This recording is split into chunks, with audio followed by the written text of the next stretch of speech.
माघ कृष्ण पक्ष की एकदर्शी की कथा हम सुना रहे हैं। माघ कृष्ण पक्ष की प्रचलिता एकदर्शी व्रत। माघ कृष्ण पक्ष की प्रचलिता एकदर्शी व्रत की कथा ध्यान पूर्वक सुनिए मित्रों। ये जो एकादशी माघ का एकादशी है, जो माघ का एकदर्शी जो बहुत संपूर्ण कृष्ण पक्ष की एकादशी है, जो माघ में इस संपूर्ण कथा सुन लेते हैं, जो माघ में माताओं बहनों एक माह स्नान करते हैं भोर में, इस सुनने मात्र से उनकी सारी समस्या हल हो जाते हैं और जो भगवान कृष्ण से प्राप्त चाहते हैं वो सब उनकी घरों में खुशियां मिल जाती है। धन की प्राप्ति, पुत्र की प्राप्ति हर प्रकार से प्राप्त हो जाते हैं और नकारात्मक क्रियाओं खत्म हो जाती है। जो एकदर्शी इनका नाम ही है। जो माघ कृष्ण पक्ष की प्रचलित एकदर्शी व्रत कथा जो ध्यान पूर्वक सुनिए मित्रों। अब हम कथा को प्रारंभ करते हैं।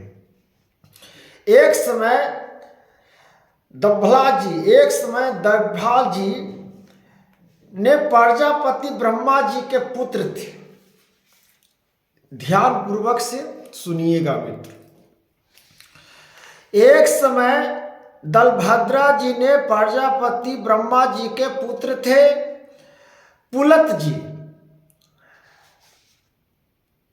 यह प्रश्न किया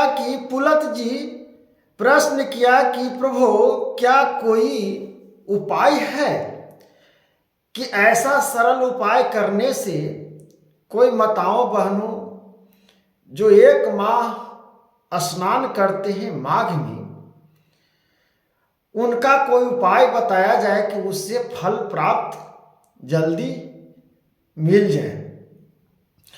इस प्रकार से कहा गया है मित्रों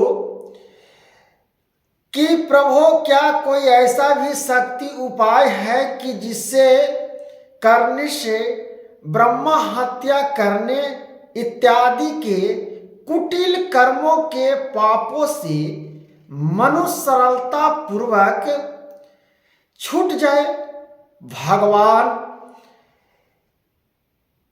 यदि सचमुच कहो तो मित्रों, सचमुच ही कोई ऐसा उपाय हो तो कृपा करके आप मुझे कहिए।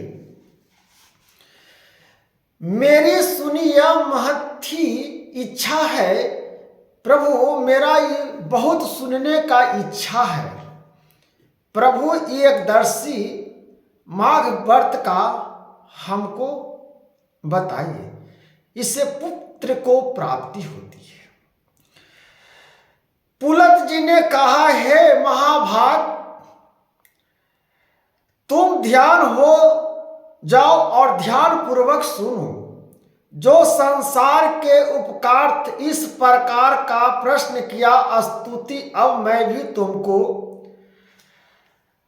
अंत सुंद देवताओं को भी दुर्लभ है, इस देवताओं को भी दुर्लभ है जो मैं तुमको सुनाता हूं और जो अभी तक प्रकाश में नहीं आई वह पवित्र मनोवांछित फलों को देने वाले अत्यंत तुम्हारे सामने वर्णन करता हूं। सावधान होकर सुनो।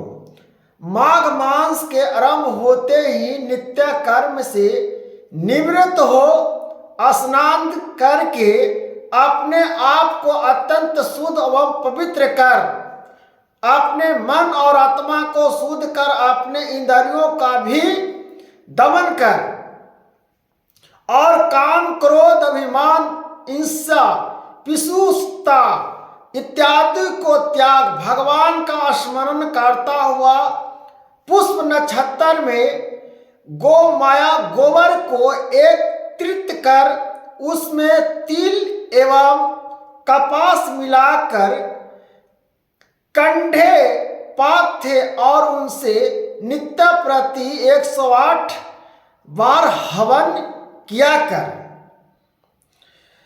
इसी प्रकार जब माघ कृष्ण दशमी का दिन आवे, पुष्यंडा नक्षत्र हो अथवा मूल नक्षत्र हो, उसमें निर्मुक्ता मन को शुद्ध कर भगवान का पूजन कर और एकदर्शी का दिन एकदर्शी का व्रत कर रात्रि में कृष्ण नाम का संकीर्तन करते हुए जागरण करें। अगर आपको इतना क्षमता है कि संस्कृत कार्यक्रम करवावे, जागरण करावे तो करा सकते हैं। अगर नहीं करा सकते हैं तो तिल के से हवन आप कराइए, भगवान प्रसन्न है। जागरण करें और दूसरे दिन द्वादशी को भी स्नान करके विधिवत भगवान श्री कृष्ण का चंदन अगर कपूर और फूल माला द्वारा श्रद्धा पूर्वक पूजन करें। निभग में खिचड़ी का अर्पण करें, निभग में खिचड़ी उस दिन बनाए, खिचड़ी अर्पण करें। आप भी खिचड़ी से ही व्रत का पारण करें तथा भगवान के नाम ही स्तुति करता हुआ तिल गुड़ कुंभ नारियल और सीताफल इत्यादि कृष्ण का पारण जो होती है पारण कर ब्राह्मणों को देवों एवं उनकी स्तुति कर। हे कृष्ण, आप आतरण हरण असहरण शरण दिनों का प्रतिपालन करने वाले हैं। दिन दुखियों को आप पालन हरण करने वाले भगवान आप हैं। हे भगवान, इस एकदर्शी से महान व्यक्ति भी महान से महान हो जाते हैं। आप अत्यंत आश्रम शरण कर दिनों का प्रतिपालन कर, दीन दुखियों को प्रतिपालन कर वाले तथा अधर्मियों का उद्धार करने वाले हैं। अधर्मियों को उद्धार करने वाले महाई पर्व है। हे नाथ, हम संसार सागर में डूब रहे हैं। हे पुंडरीकाक्ष, मुझे बचाइए। प्रभु, हम आपके शरण में आए हैं। भगवान भगत जन हमारी रक्षा कीजिए। फिर श्री कृष्ण परम कर ब्रह्मांड को जो कृष्ण जो पारण होते हैं पर्व का दिन पारण करके ब्राह्मणों को जल से भरे हुए घड़ों का दान करें। छात एवं जूता, छाता भी आप उनको दान कर सकते हैं, जूता चप्पल भी कर सकते हैं दान। चावल दाल गेहूं आटा जो आपका द्रव्य हो वो भी दान कर सकते हैं इत्यादि। देव दिल स्नान करके एवं भोजन में अनंत ही शुद्ध और पवित्र हो करे।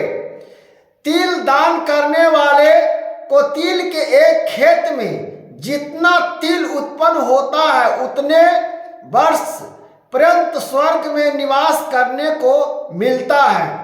जो तिल ब्राह्मण को दान करता है उतने तिल के अनुसार आप स्वर्ग में प्राप्त करते हैं, स्वर्ग में रहते हैं, स्वर्ग मिलता है। स्तुति तिल स्नान, तिल का उबटन, तिल का भोजन और तिल का दान यथाशक्ति अवश्य करना चाहिए। जितना शक्ति हो अवश्य करनी चाहिए। तब दलभट्ट जी ने कहा भगवान इस कृष्ण सृष्टि ताला एकदर्शी के वर्ष से कैसे फल मिलता है और कब कब किस किस को मिलता है, किसको मिलता है और किसको नहीं मिलता है। ध्यान पूर्वक सुनिए, अधूरा मत छोड़िएगा मित्रों। ये काहे कि एकदर्शी है, इसकी एक असंख्या का भी वर्णन करिए, इसका और भी वर्णन करिए। पुतन जी ने कहा, है ब्राह्मण, किसी समय मृत्यु लोक में एक ब्राह्मणी रहती थी। वह सदैव ही धर्म में रत रहा करती थी, धर्म में रतन रहा करती थी। एक ब्राह्मणी जो बहुत धर्मात्री थी, धर्म में रत रहा करती थी और व्रत में अत्यंत करती थी। व्रत हर प्रकार से नित्य व्रत करती थी, कोई व्रत नहीं छोड़ती थी। प्रतिदिन कोई न कोई व्रत रखती थी, मगर कभी स्पन में भी दान नहीं किया था। कभी भी बेचारी जो ब्राह्मणी थी दान का भेदभाव नहीं जानती थी, दान नहीं की थी, नहीं किया था। उसकी ऐसी दशा देख भगवान श्री कृष्ण ने विचार किया कि इससे कुछ दान करना चाहिए, क्योंकि बिना अन्न दान दिए इसका निस्तार नहीं होगा। यही सब विचार कर उन्होंने स्वयं भिक्षुक का रूप धारण कर, भगवान भिक्षा रूप धारण साधु के भेष बनकर भिक्षा उनसे मांगने चले गए। उसके द्वार पर भिक्षा मांगी ब्राह्मणी ने तो देना जानती ही नहीं, दक्षिणा भी देना ब्राह्मणी नहीं जानती थी। तथापि उपहास करने की मुद्रा से उसने भगवान की झोली में मित्री मंडल डाल दी, एक मुट्ठी मिट्टी डाल दी उनकी झोली में, जो भगवान साधु के रूप में भिक्षा मांगने गए थे। डाल दिए हुए उसको ही लेकर चुपचाप चले आए। कुछ दिन बाद जब वह तामसी ब्राह्मणी इहलौकिक लीला समाप्त कर परलोक सिधारी, तो यहाँ से मृत्यु होकर फिर परलोक सुधारी, तो उसी मृत्यु पंड के प्रभाव से उसे एक सुन भवन रहने को मिला, एक सुसान भवन मिला अकेले रहने के लिए। यह तामस देखकर वह चकाई और दौड़ती हुई भगवान श्री कृष्ण के पक्ष ब्राह्मणी गई कि हे भगवान, मैंने इतना पूजा पाठ और हर पर्व को तपस्या से किया हूँ, आज इसका क्या फल है कि मेरा एक अकेले भवन में रहने पड़ रहा है। समीप गई और कहा, भगवान, यह क्या व्यापार है कि मैंने जन्म भर व्रत और तप कर आपकी आराधना की और आपकी सेवा में यथाशक्ति कोई भी कसर नहीं छोड़े, किसी प्रकार से कोई जतन कसर नहीं छोड़े हैं, होने नहीं दिए। फिर यह पर मेरा यह घर सर्व वस्तुओं से विहीन क्यों? भवन श्री कृष्ण ने कहा, ऐसा ब्राह्मणी जो कहा कि ऐसा भवन में हमको क्यों मिला? तब श्री भगवान कृष्ण ने कहा, तुम अपने घर जाकर अपना किवाड़ बंद करके बैठो, किवाड़ खिड़की बंद करके बैठो, तब तुम्हें देखने के लिए अप्सराएं और देवगण आवेंगे, तो तुम अपना किवाड़ मत खोलना। जब वे किवाड़ खोलने को कहे तब तुम उनसे कहना कि यदि आप लोग मुझे पट्टीदल एकदर्शी का विधान पुण्य और फल सुनाए तो मैं दरवाजा खोल दूंगा। एकदर्शी का व्रत सुनाइएगा तब मैं दरवाजा खोल दूंगा। भगवान श्री कृष्ण के ऐसे वाक्य सुन वह सुंदरी अपने मकान में आ चुके, उसके सब द्वार बंद कर चिंताकुल होकर बैठ गई। जथा माया देवगणों ने आई और उनसे किवाड़ खोलने के लिए कहा। तब उसने ही वाक्य उन लोगों से कही जो भगवान कृष्ण ने कहे थे। उसके ऐसे वाक्य सुन एक स्त्री ने पट्टिदिलता एकदर्शी व्रत विधि बताई और उसके दर्शन किए। उसके अनुपम तेज का अवलोक किया, उस स्त्री ने भी देवगणों के उपदेश अनुसार पट्टितला एकदर्शी का व्रत विधि बर्तन धारण कर ध्यान से युक्त गृह को प्राप्त किया। ध्यान से वो बटली एकदर्शी को कथा को सुनाए और ध्यान को सभी अप्सरा जो थी सब भगवान की लीला थे वो सब और देवता लोग भी सुने।